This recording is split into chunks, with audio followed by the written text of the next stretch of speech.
শুক্রবার বাঁকুড়া জেলা প্রশাসনের উদ্যোগে বাঁকুড়া জেলা শাসক চত্বর থেকে সার্কিট হাউস পর্যন্ত আসন্ন 2024 লোকসভা নির্বাচনকে সামনে রেখে ভোটাধিকার সচেতনতামূলক একটি মিছিল বের হয়। জেলার স্কুল কলেজের একাধিক ছাত্রছাত্রীরা সহ জেলা শাসক, পুলিশ সুপার ও অন্যান্য আধিকারিকেরা মিছিলে হাঁটেন।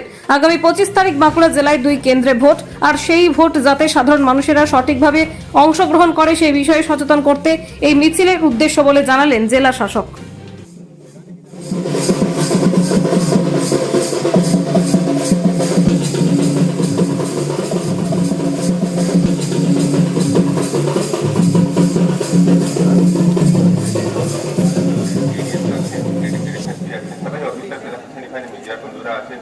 আর আমাদের স্কুলের ছাত্রছাত্রীরা আছেন। আজকে দিন আমরা বাঁকুড়াতে একটা ওয়াকাথন অর্গানাইজ করেছি। আমরা সবাই ভোটারদেরকে, আমাদের বাঁকুড়া জেলার প্রত্যেক নাগরিকবৃন্দকে যারা ভোট দেওয়ার জন্য এলিজিবল আছে, Bankura parliamentary constituency, Bishnupur parliamentary constituency সকলকে আহ্বান জানাচ্ছি। আগামী 25শে মে আমাদের এখানে ভোট হবে। আপনারা সকলেই আসবেন। ভোট দেওয়া আপনাদের অধিকারও আছে, আপনাদের দায়িত্ব আছে। আমরা সকলকে বলছি আপনারা ভোট দেবেন। প্রশাসন অনেক প্রস্তুতি আপনাদের জন্য নিয়েছে। কোনো অসুবিধা থাকলে আমাদেরকে জানাবেন, আর আমরা সব এসে আমাদের ভোট দেব। এটাই আহ্বান আজকে আমরা করছি। এই 19 তারিখে আমরা বাঁকুড়া জেলায় ইলেকশন কমিশনের আন্ডারে এই 2024 পার্লামেন্ট ইলেকশনের sweep program, systematic voter education electoral participation প্রোগ্রামের আন্ডারে একটা ওয়াকাথন অর্গানাইজ করা হয়েছে।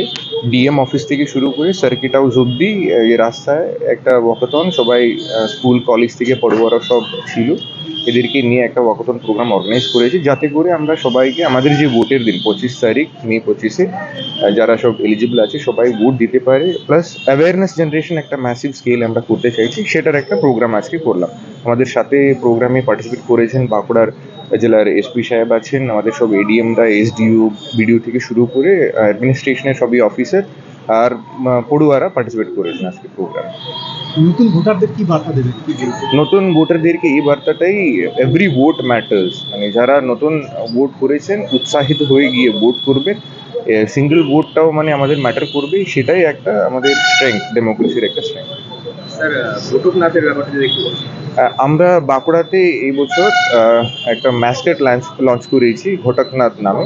আপনারা জানেন বাঁকুড়ার অন্যতম একটা শিল্প আছে বাঁকুড়ার ঘোড়া, আর এখানে আমাদের বাঁকুড়ারই বিখ্যাত শিল্পী যামিনী রায়ের আঁকা তৈরি করা ঘোড়াকে আমরা এবার ইলেকশন কমিশনের আন্ডারে ঘটকনাথ মাস্কেট হিসাবে ইউজ করছি, তাতে করে সব লোকের কাছে আমরা মেসেজ দেওয়া, ইলেকশন কমিশনের মেসেজ দেওয়ার জন্য পৌঁছতে পারি। সেই পারপাসে আমরা ঘটকনাথ বলে মাস্কেটটাকে ইউজ করেছি।